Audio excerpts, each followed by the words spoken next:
Welcome to the Sound Effect Podcast, the podcast about sound effects. My name is Asbjoern Andersen, and I'm the founder of asoundeffect.com. David Lynch's haunting prequel to the legendary Twin Peaks series, Fire Walk With Me, turns 30 this year. I'm a big fan of the film and a huge Twin Peaks fan in general, so I'm very excited to share the story behind the influential sound of the film, as well as the Twin Peaks pilot episode.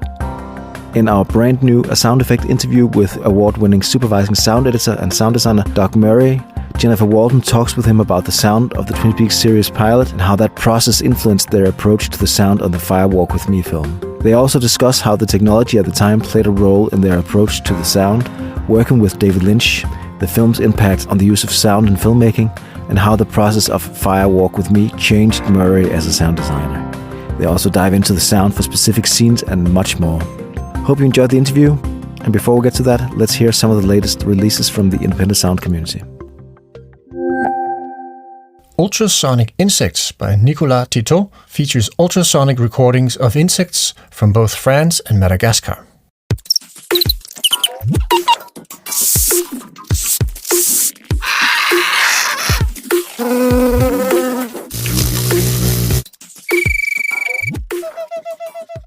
Dark Magic by Penguin Grenade gives you everything you need to create dark magic spells and dynamic energies.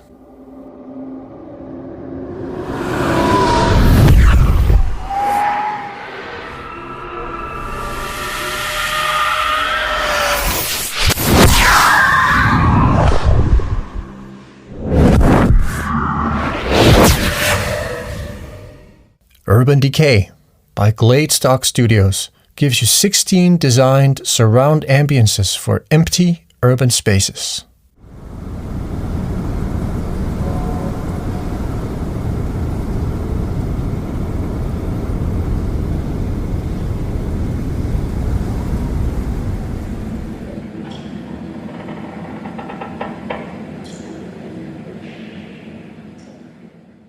Torch Burning Fire by Ivo Visage Sound Libraries was made by recording a burning torch in anechoic and echoic spaces.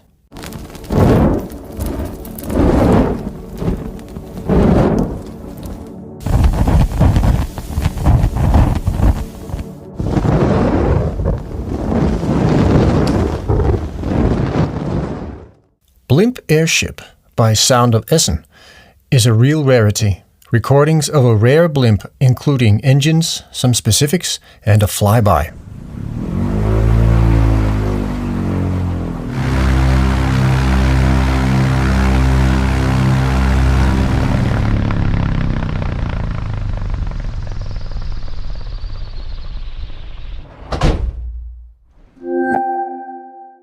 Hey, Jennifer Walden for A Sound Effect, here with Emmy and MPSE award-winning supervising sound editor, sound designer Doug Murray, to talk about his work with filmmaker David Lynch on the film Fire Walk With Me, which was released 30 years ago, back in 1992. Hey, Doug, thank you so much for joining me. Hi, Jenny. It's great to talk to you. I'm so glad to talk to you about this film. You know, it's funny because this film initially had very panned reviews from critics, and it wasn't a box office hit. I know. You know, I wonder if that's because it's a continuation of the Twin Peaks TV show. And so, you know, some of the same soap opera hallmarks are there, and they don't really translate so well from the small screen to the big screen.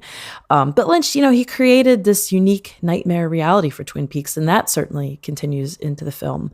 You know, and it's a tragic story. It's so disturbing. I mean, you have this young woman who endured the worst harms imaginable at the hands of her own father. It's terribly sad.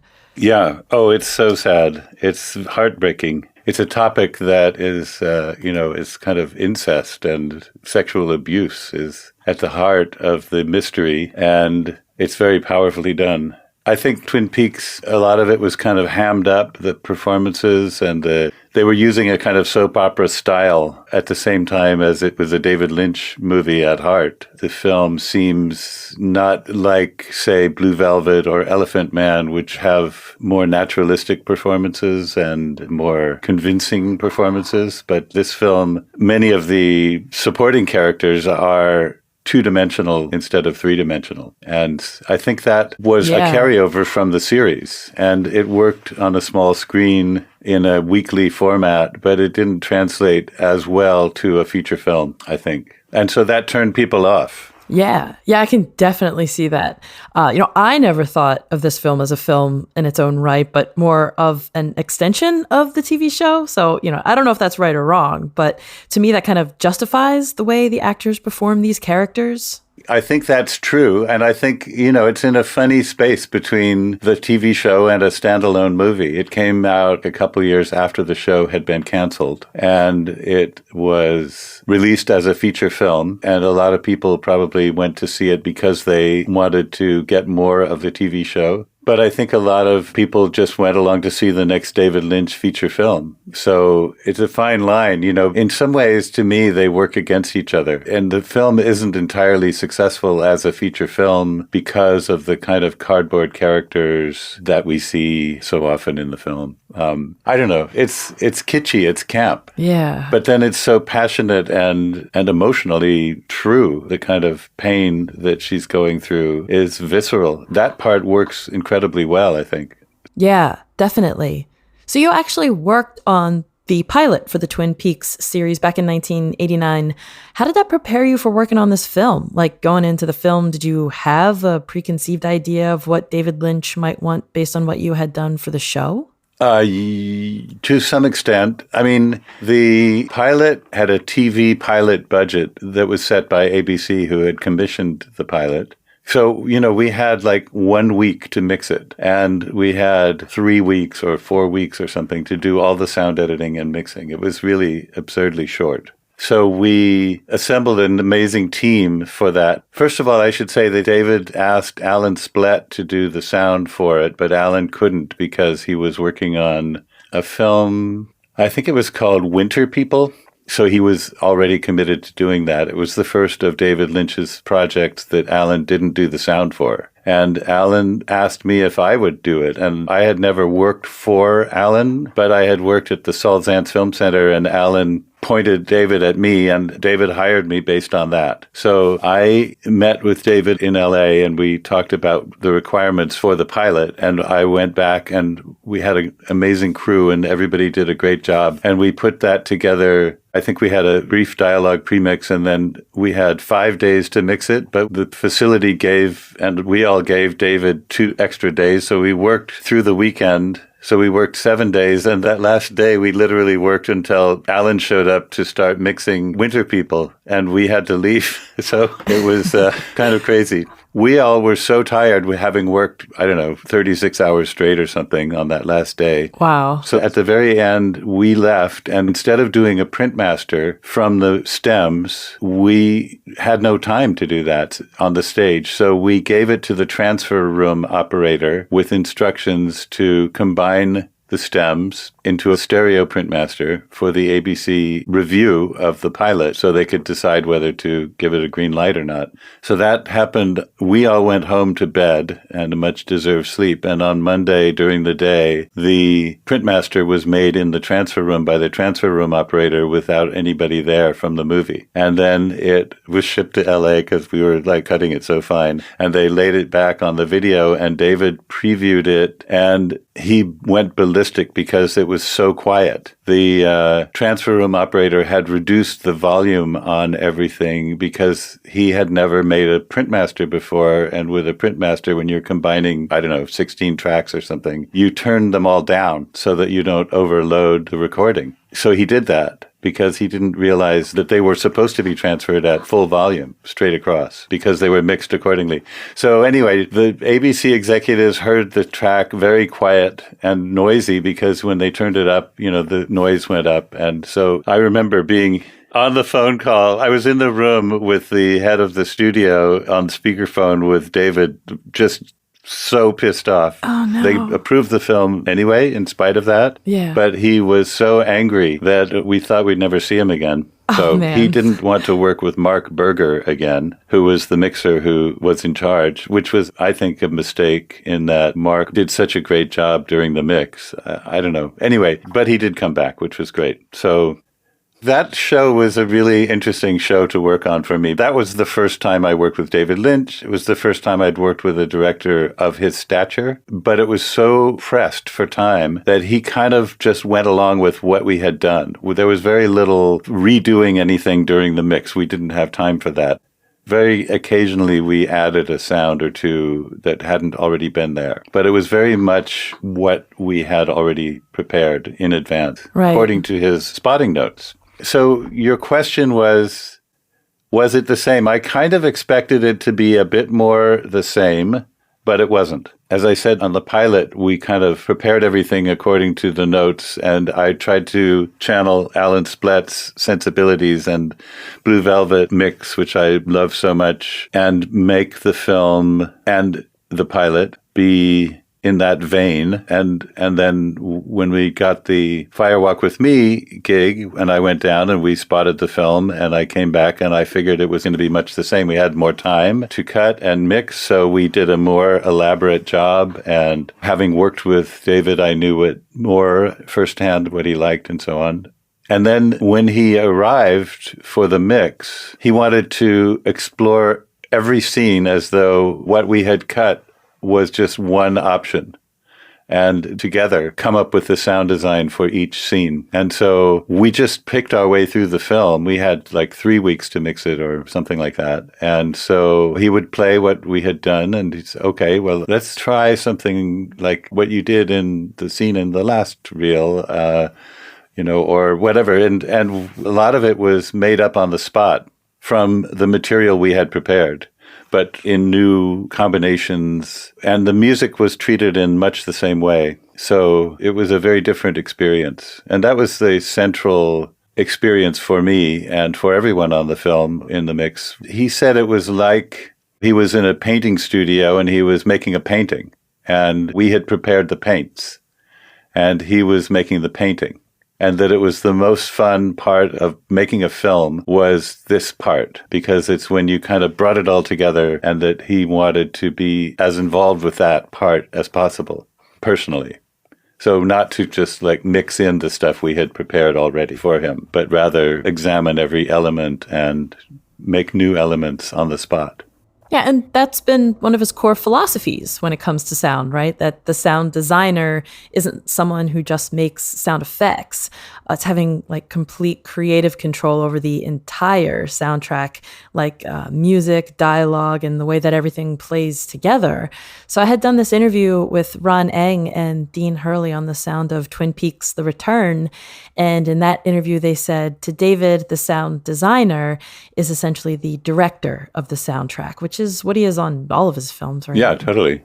So David views sound design not as specifically designing unique sound effects, but as the design of the entire sound experience for the film.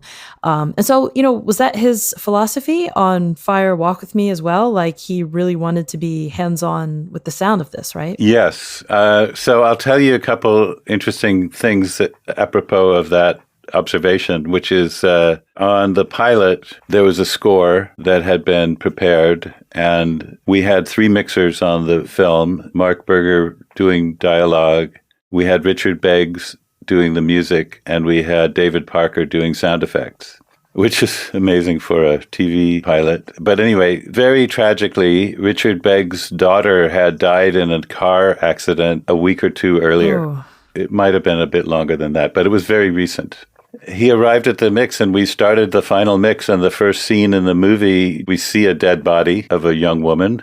And then in the next scene, we go to the school, and one of the shots is a long tracking shot down the hallway, a dolly into a trophy case with a portrait of Laura Palmer as the homecoming queen, with amazingly dramatic and emotional music about the tragic loss of this girl.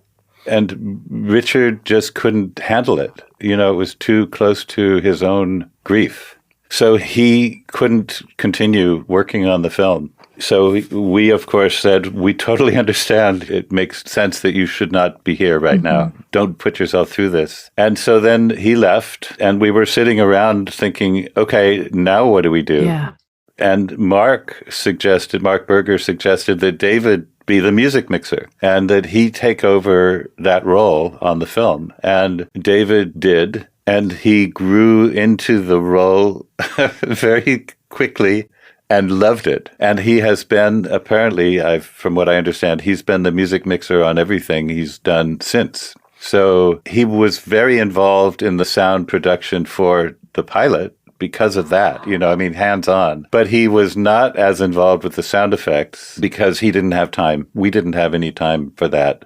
Obviously he was the director and he'd say, I want more frogs or I want less wind or whatever, but he didn't get involved with can we slow those frogs down? And maybe what if we tried playing them backwards or something, which is the kind of thing he would say on Firewalk with Me all the time. The whole day was yeah, that's such a cool sound. Let's slow it down a little bit and see how that works. Oh, yeah, maybe we should start it a little earlier now. And what if we had it go out by a reverse of that? And we got down into the weeds with David. And so in my limited experience working with him, that started on the pilot and it fully flourished during the Twin Peaks Firewalk with Me mix. He was totally involved with every part of the sound, including mixing the music.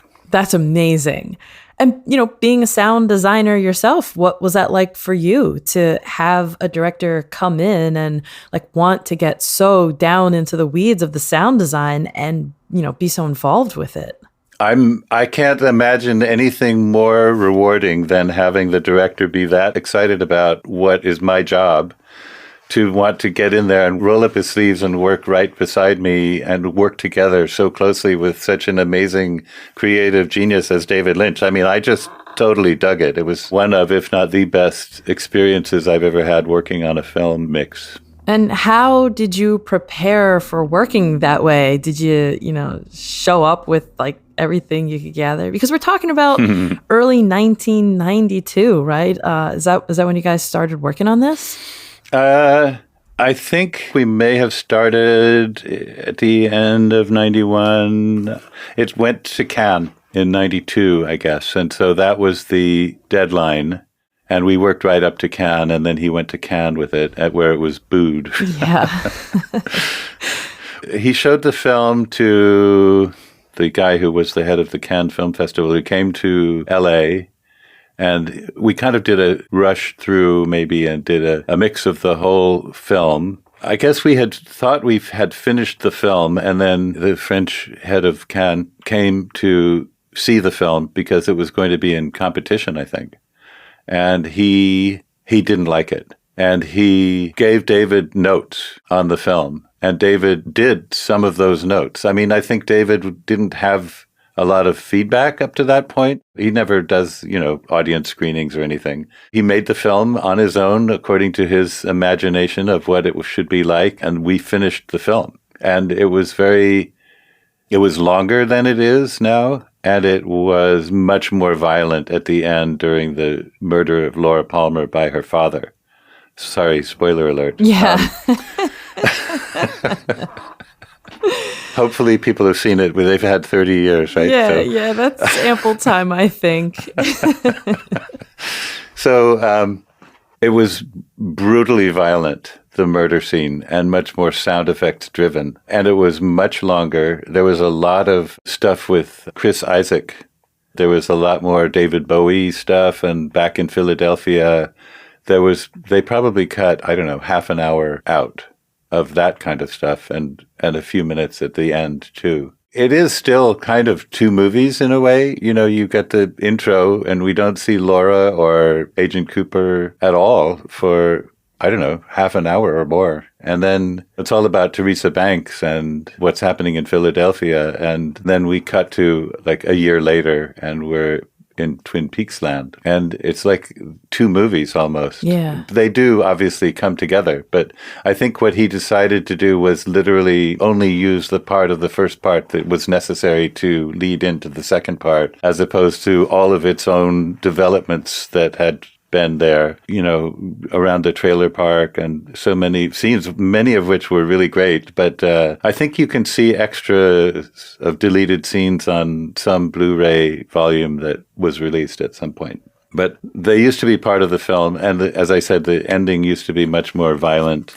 He changed those before the screening at Cannes based on the input he had gotten, and we remixed it. And I was very disappointed that my incredibly brutal scene of the father murdering his daughter, all those sound effects ended up going away. But in the end, I think the film is much more successful as a film because of those changes. As we both said, the film is pretty emotionally transformative at the end. It's so tragically passionate. And through the use of music and the wind sounds and the amazing images of her in the red room and the angel and all that stuff just transports you to another place. And you just feel so powerfully for her. That was not the case previously, I don't think. Anyway, so how do we get ready? In 1989, everything was cut on mag. It was all done analog on film, and that's very labor intensive. And it's very hard to change things during the mix. You say, I don't like the way the wind comes in on this scene, so can you make it come in earlier, harder, and get faster and stronger sooner, or something. It's like, okay, and then you go down to the cutting room and try to find some sounds that work, get them transferred to mag in the transfer room, get the mag, put it down in your room, build some units, try them out, then bring 5 new units, which is what we called rolls of film in sync with the picture, with those wind sounds, and then put them up. And sometimes there weren't enough machines to hang those new tracks, but you hang the tracks, you have to go back to the beginning of the reel, rewinding in maybe double time, and get to the head and lock the new ones on with their sync marks, and then go back down to the scene where the wind is, and then you have to remix it. It could take hours to have the tracks back to the stage, the mix stage. You might be lucky and get the director or the picture editor or someone to come down to the cutting room and listen to them, but typically they would just wait for them to show up in the mix, and then maybe they didn't like it. Or maybe they did, and then you would put it in. But, that was very slow, elaborate, time-consuming, and expensive process. So in 1992, Pro Tools had been released in 91, but going back, in fact, in 89, I was using a sampler. I was using an emulator to load sounds in and then perform them to the picture in my cutting room and record them over to tape. And then that would get transferred to mag film and hung as a unit in the mix. So that was the early digital sound design tool. So you could create pitch shifts in real time and so on that you couldn't do otherwise with the sampler. It was so great for that. But it had to go back to mag to get in sync with the picture in the mix theater. So it was kind of a rudimentary beginning of digital being involved with sound in movies. By 92, Pro Tools existed, and, there was Waveframe and SSL screen sound, and there was an early Diaxis model that we actually used on the show.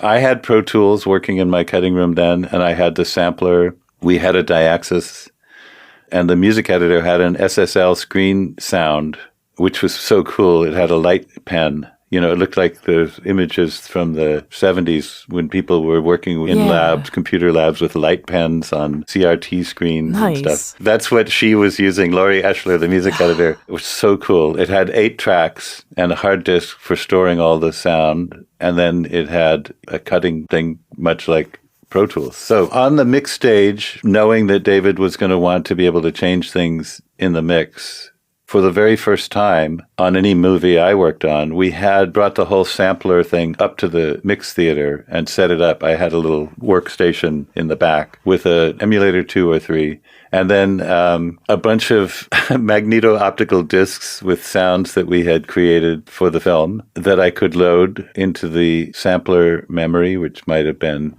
a couple of megabytes of RAM. And then we had sync coming into a Mac, which was running Q-Sheet AV, which was from DigiDesign, which is a sequencer that you could read the in and out times in feet and frames instead of bars, beats, and measures.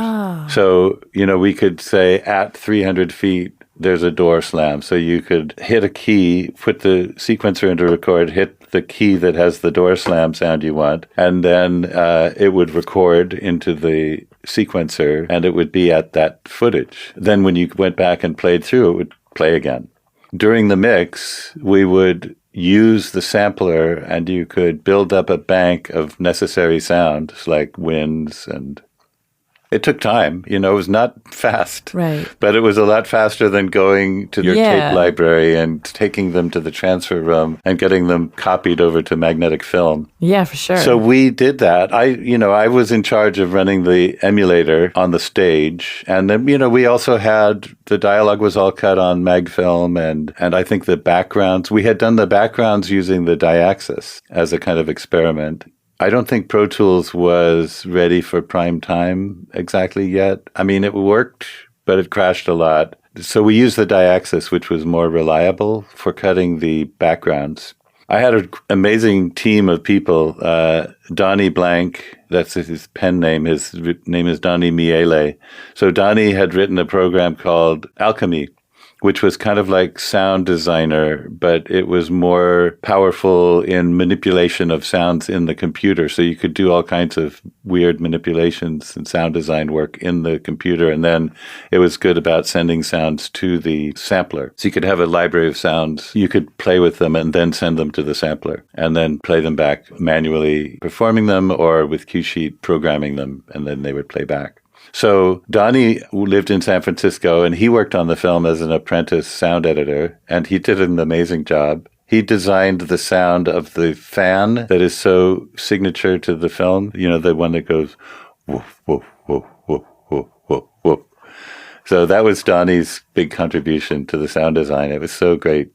When my daughter was born during the mix, I had to leave for 2 days, and Donnie took over running the emulator because he was all over that. And so he was great. And then Mark Vordikevich, who's now a well-known music editor, was the assistant. And Phil Benson, who went on to run Skywalker Sound, he was there as another apprentice. That was his first sound job. So we had a really interesting crew. We had Terry Ecton was cutting dialogue, who doesn't normally cut dialogue, but she did a great job. And Claire Freeman and the Australian ADR editor who just arrived, Hugh Waddell.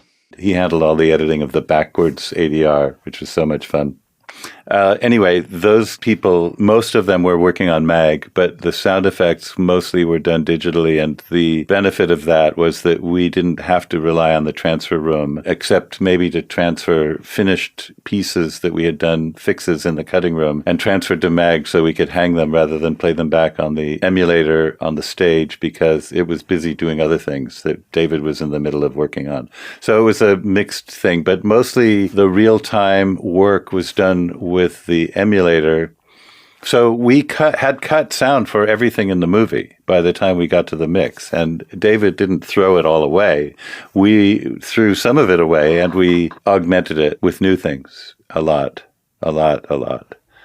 So it was the first time I had worked so much with digital in a mix. And it was with the sampler. It was still sampler-based. It was a couple more years from then, and the samplers were largely a thing of the past because they were more time-consuming than working in Pro Tools. Yeah. So we got into Pro Tools during that time of the early 90s. Yeah, and so they had their little glimmer of importance in film history. Yeah, so a lot of sound design work was done with samplers in that era, in the late 80s and early 90s. And I think there's some really interesting work. I mean, listening to the track of Fire Walk With Me now, I think there's some really wonderful things. Like if the music is doing a thing and you can kind of play the wind against the music in real time. And I've noticed a lot of places where things like that were happening in the sound effects. Yeah. Because we had a sampler and we could do that as easily as not. I mean, it's just that simple to do. So we did a lot of that for that film. So these technical hurdles, did they impact the way that you approach the film creatively? Like if you had today's technology and resources when you were doing Fire Walk With Me, would you have done the sound differently from a creative standpoint?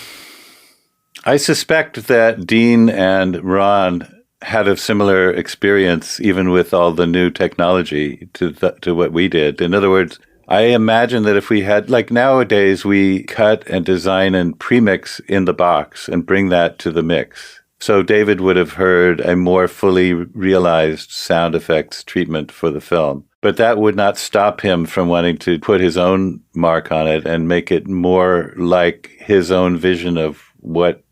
It's so weird that we use the word vision for how he wanted to hear it. Yeah. So he had, he wanted to explore the surreal, dreamlike, and horrific opportunities that sound could contribute to the film. And to the max. Like, he wanted that to be a huge part of the experience of watching the film and hearing it. So, we had done, let's say, a fine job, but it wasn't exactly what he would have done. And so we started taking it apart and putting it back together from the first scene. And we carried on through the film. We'd done a lot of sound creation, sound recording, sound design work, and it was all in there. And a lot of it was in the emulator. I don't think we made up a lot of new sounds during the mix. We kind of moved things around. So we worked with the library we had created to a large extent. We weren't scrambling to make a lot of new sounds and a lot of new recordings during the mix, but I'm sure that happened somewhat, but, like on every film. But it was mostly, I like the music. The music in the film is so amazing because there's so many layers of music going on. He would find cues that he liked for a certain mood, and he could imagine them maybe being even better and weirder and more dreamlike if they were played backwards. So he would say to Laurie Eschler, the music editor, can you please play the music from reel 4 in that scene, play it here, only backwards, and on top of the music that's already there. And she would say, okay, and then she'd go to the library on the drive and pull up the cue and tell the screen sound device to reverse it, which could take several minutes. For like a 2-minute thing, it might take 5 minutes to make it reverse. It was so slow. But it was, maybe it wasn't quite that bad, but it was slow. And then she would put the thing together according to his thoughts and wishes at the moment while we were working on the scene. So the score had been cut according to plan, and then it was completely reworked during the mix. Sometimes cues would be replaced, sometimes they would be abbreviated and taken over with other cues. Many, many times in the movie there are 2 or 3 or even 4 layers of different music, maybe different stems of music, but some backwards, some forwards. There's a lot of collages of found sound. Like David just treated the score like it was, okay, I got this stuff. What am I going to do with it? And so he made up a whole new score from the elements that were there, sometimes proudly being themselves, like when we go to Twin Peaks and you hear the Twin Peaks theme loud and clear and things like that. But other scenes, like the scene where they're inspecting under Teresa Banks' fingernail in the morgue, there's this really creepy music that's several layers of backwards and slowed down pieces from different score elements that were created for other parts of the movie. That's what I love about David Lynch films. He's not afraid to get weird. He took a lot of really great risks. And I think that did a lot for people's view of how sound can be used in films and what we can do with sound. So what impact do you think that this film soundtrack had on our current approach to filmmaking and the way that we use sound in films today?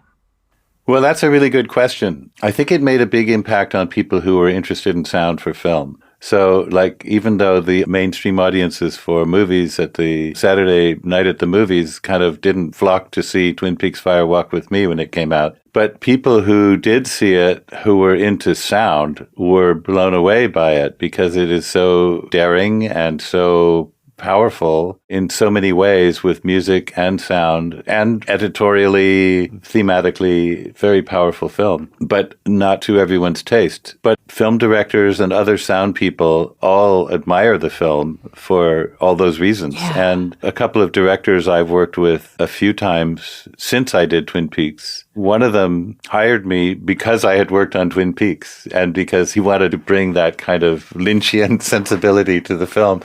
And another, also said that when these guys were friends at USC Film School, Matt Reeves and James Gray, they both saw the film when it came out while they were in film school, and they both loved it for all of its audacious techniques. It's like an expressionist film that is character-driven and full of emotion.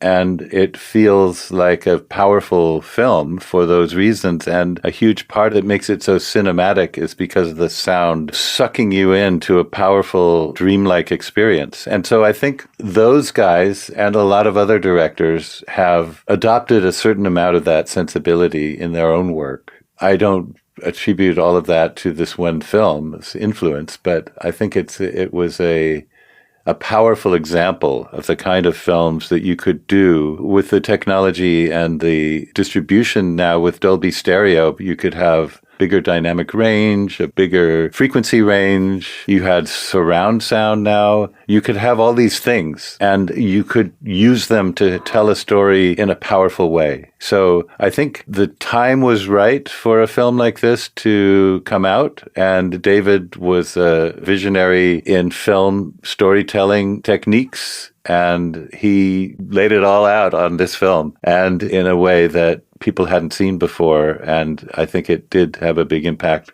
People don't remake this movie, but there are movies that use sound in their own way quite extensively like this. In other words, the sound is part of the score. It's so much atmosphere, winds that are very tonal and kind of driving the scene. And you've got all kinds of sound design as score in the film. People are still afraid to do that entirely because of the potential conflict with the actual score, which often comes on after the bulk of the sound design work is done. So people are afraid to use tonal sound effects very much in their sound design work. So these are issues that remain, and having David at the mix, running the music and kind of directing the sound design work that we did. Obviously, having one mind in charge of both makes that a non-issue. The power of that, having that collaborative work, so that many times hard to tell. I can't remember, is that music or sound design? But it all works together. So that's a thing that has become popular in film language now. I mean, popular as in it's an avenue you can explore that may not have been as much in the past. So all those things, I think, are partly because of Fire Walk with Me, I would say. There's also the ease of doing changes and fixes during the mix. It was in the air, the whole digital transition that made that so much more possible. So now making fixes on the stage happens all the time. It's not a big deal at all because it's all virtual and you can change anything quickly. And so that trend started in that time frame, and we were one of the pioneers of doing that, but that was bound to happen with or without Fire Walk with Me, I would say. So, just going back to taking risks and being creative with how score is used and how sound design and score work together, I think another risk that he took with this film was with the level of sound. There's that club scene and the music completely drowns out all the dialogue. That was a huge risk to take. Yeah. If you think about all the big blockbuster movies from the late 80s and the early 90s, dialogue is front and center. Yeah. And then here we have this club scene, and it's like, yeah, we're going to have the music loud and intense, and we're just going to drown out all the dialogue, It was so great. I love that scene. And the music is so perfect, too. So when we got to that scene, David Lynch and David Parker were working on it. And David Parker was doing the dialogue, and he mixed the dialogue to the level. If they're talking at a certain level, you don't want to crank it up so loud that it seems absurd. You have to stay within a certain range. You can't have whispering people played at 100 dB. Right. So, he tried to make them as loud as possible given the environment. And then the idea was that David Lynch would play the music against that in a way that didn't harm the intelligibility of the dialogue. So, once he'd made his pass and set the levels, he said, okay, David, put in the music. So the music went in and you couldn't understand a lot of the dialogue. So David Parker said, this is a problem. We got to turn down the music or we won't understand it. And David said, what if we use subtitles? Then we could play the music as loud as we want, right? And he said, yeah, that's up to you. You're the director. You can put subtitles on there if you want. He said, that's what we're going to do. So Literally, he said, "How loud can I play this music?" And okay, that's how loud it is. Nice. Because we were working with Dolby Stereo, which is an optical track. It's analog, and it had a limit to how loud it could get, which was something like 90 something dB. Let's say, I forget, 92, 95, somewhere in that range, is as loud as you can be. And the Dolby engineers, come out and check everything and make sure you don't exceed the levels, because then it fails. It's sometimes not gracefully. So until you go to the optical and play it back, you don't know if it's going to work. So he just played the music as loud as possible, and the rest is history, I guess. So, yeah. Yeah. Well, the music for that scene was so perfect, though. Like you expect that to be loud. They're in a club, and there's loud music happening. Oh, it's transportive, that music. It makes you feel like you're really there and in that amazing, surreal, hyper-sexualized, transactional environment with all these weird people. And it's very surreal. And the tripping aspect, you kind of get into Donna's head, and it's very strange and very powerful, I think. Yeah, absolutely. And it's exactly what a scene like that calls for. And I feel like any other director besides David Lynch may have felt the need to play it safe, so we could hear all of the dialogue. And it would have robbed that scene of its impact, I think. I love his bold choices. Totally.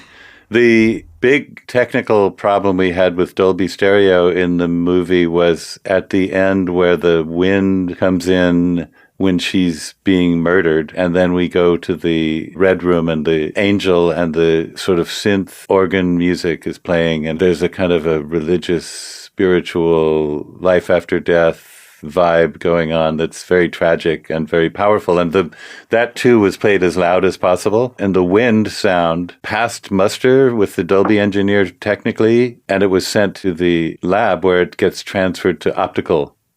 And then when you play that back, it was not okay. It distorted. And they couldn't figure out why. They'd never seen that before. But it was because the tones in the wind sound were very pure sine waves around a certain frequency of maybe 300 or 400 hertz or something. And something about that frequency and those pure sounds, even though they fell just within the range of what they thought normally would be technically acceptable, this was like an outlying sound case where it wasn't acceptable. The device that makes the optical get brighter and darker on the track couldn't keep up with it somehow, and it distorted.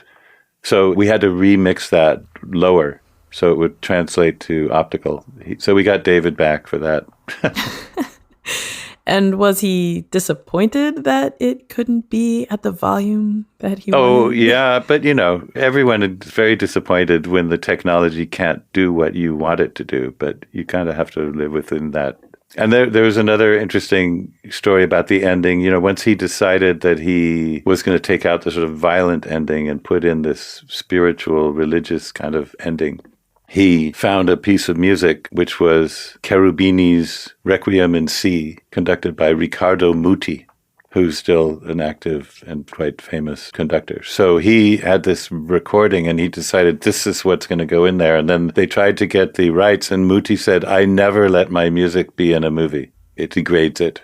So Lynch had to somehow make a direct appeal to Muti and explain to him what he was doing and why it was so important. And Muti relented. But it was touch and go there because Lynch couldn't imagine any other piece of music being there. That was outside the scope of the mix per se, but it happened while we were mixing.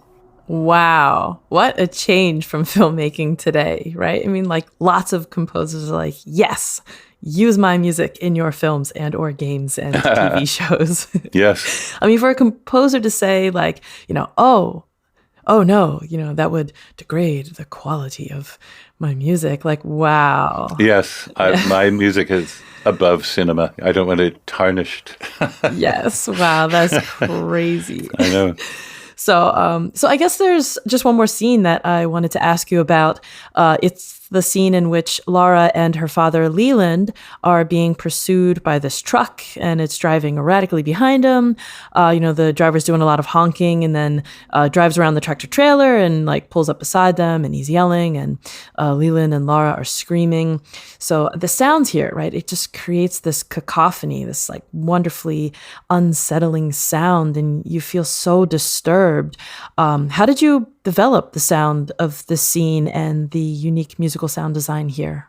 Well, that is one of my favorite scenes in the movie. It's so central to the story, and it's so powerful sonically. So the one-armed man is driving in a Chinook, I think it was called, which is the camper van. It's like a mini pickup with a little camper on it that was called a Chinook. And for some reason, David had him driving a Chinook. Up behind the Chevy Caprice convertible that they're driving. And it's incredibly tense because the father recognizes the one-armed man because they both inhabit the red room sometimes where evil is hatched. And so he knows him, and he knows that this is not good, that this guy who's trying to stop him from whatever his plans are. So when the guy is honking, all the sounds in there, the sound effects are played to be as intense as possible. The revving of the engine and stuff. Leland keeps revving his engine and honking his horn so that Laura can't hear what the one-armed man is shouting at them. He's trying to drown him out, and he's really upset. And she's, of course, extremely upset, because she can hear him. So the sound effects are creating this cacophony already, and the shouting voices, they're all shouting, all three of them. And then the music, which is the same musical elements that were in the scene with the fingernail. There's some backwards little guitar sound kind of things, little niggly little kind of sounds. And then you have various other sounds that are probably stems from other cues that had been used earlier in the film to identify some kind of bleed from the red room space into the real world. Probably by the time we got to that scene, which is late in the movie, David had probably worked out the vocabulary of those elements from the earlier scenes, which came up first because we mixed in order. So I'm guessing that he wanted to recreate those tones, but instead of being over this very quiet scene in the morgue where they're listening to these very quiet little cracking sounds of the fingernail and the tweezers, in this case, it's like really loud sounds that it's over. So the whole scene is louder and the music is more powerful. It's like it's all coming through. It's finally bursting through, and whatever that is, it's happening here, and it's so intense. And I think we all just kind of went for it. A friend of mine who had a big Buick, with same kind of car from General Motors. It was the same vintage, the same engine. So we just revved the shit out of that thing. It was pretty intense. And then we had all the other sounds that are going on. And then the shouting. I mean, even without the music, it probably would be very unsettling and cacophonous. But the music is what pushes it into that kind of magical realm of this red room, other world bursting through into the real world. That is the cause of all of Laura's suffering. And it's happening most powerfully here in the movie until the end when it's fatal. So I just have one final question for you, Doug. Was there anything you learned on Fire Walk with Me that shaped you as a sound designer, like that, influenced the way that you see the role of sound in filmmaking or impacted your personal approach or your philosophy for sound design? Absolutely. I mean, it was transformative for me as a sound designer. As I said on Twin Peaks, the pilot, I had worked with David, and he contributed some interesting things during the mix to that. But mostly, he gave us notes. We executed the notes. We put them in, and we were done.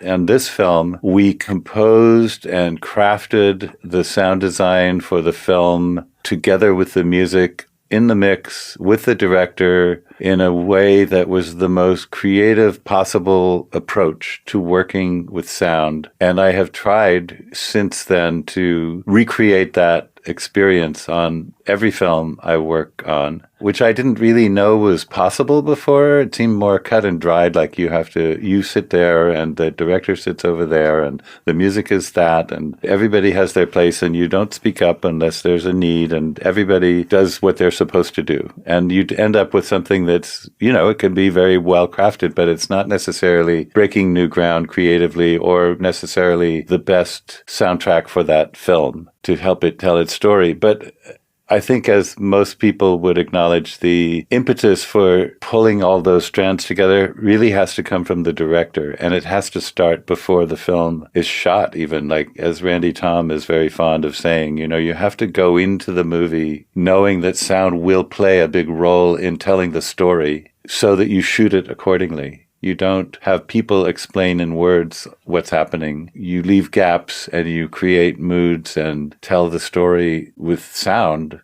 which can be much more visceral and powerful and elemental. So for certain kinds of emotions, having an approach where sound can be used in that kind of, I said earlier, musical way, but it's kind of an expressionistic way. Like, you can accept that there is wind in a location, but when the wind is like this powerful, tonal, distorted wind, which is so expressionistic and emotional, you can have that. People will accept it. And I learned on Fire Walk With Me that you can really go to the limit and beyond. And it can be good.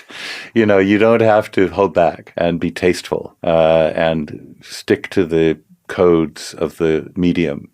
You can break them and you can push them and you can bend them and you can mold them to the needs of this particular story you're working on now. So that's a big lesson. And it's taken me a long time to be able to kind of bring that. But I tried to bring that to the films I've worked on. Awesome. Well, Doug, thank you so much for having this talk with me about The Sound of Fire Walk With Me. It's been really fascinating to learn about your work on this film. And it's such an interesting film, and I think it's pushed the boundaries of how sound is used in filmmaking. And so I'm so glad that whatever panned reviews it had initially have, sort of rolled off of it by now. Yeah, I think it's gone up in people's estimation since then, for sure. That's great. Thank you, Jenny. It's been a real pleasure to talk to you about the film and, to think about it again. And I hope David makes another feature film. And it would be so much fun to see what he's up to now. Yeah, right. Especially with today's technology. I mean, David Lynch in Atmos. Oh, God, yeah. Wow. Well, he's gotten into music in a big way, and he's teased the idea of doing another Twin Peaks. I don't know about movies. I haven't been in touch with him since around the time of Lost Highway, which is another amazing sound design job. And when that comes up, you'll have to talk to Dean again about that, the 30-year anniversary of Lost Highway. That's a powerful film. So anyway, thank you, Jenny. Thank you, Doug. Have a good one. A big thanks to Doug Murray for sharing the story behind the sound of Fire Walk With Me and Twin Peaks, to Jennifer Walden for the interview, to Peter Albrechtsen for some additional questions, and to Christian Hagelskjaer for the sound library highlights. Want more film sound-related stories and resources? Visit asoundeffect.com/filmsound. And if you're looking for game audio resources, hop on to asoundeffect.com/game audio. Looking for more audio-related podcasts to listen to? We're part of the Audio Podcast Alliance, featuring a hand-picked selection of the very best podcasts about sound. Be sure to hear the latest episodes from our friends in the community at audiopodcast.org. That's it for this episode. Thanks a lot for listening, and see you next time. Take care.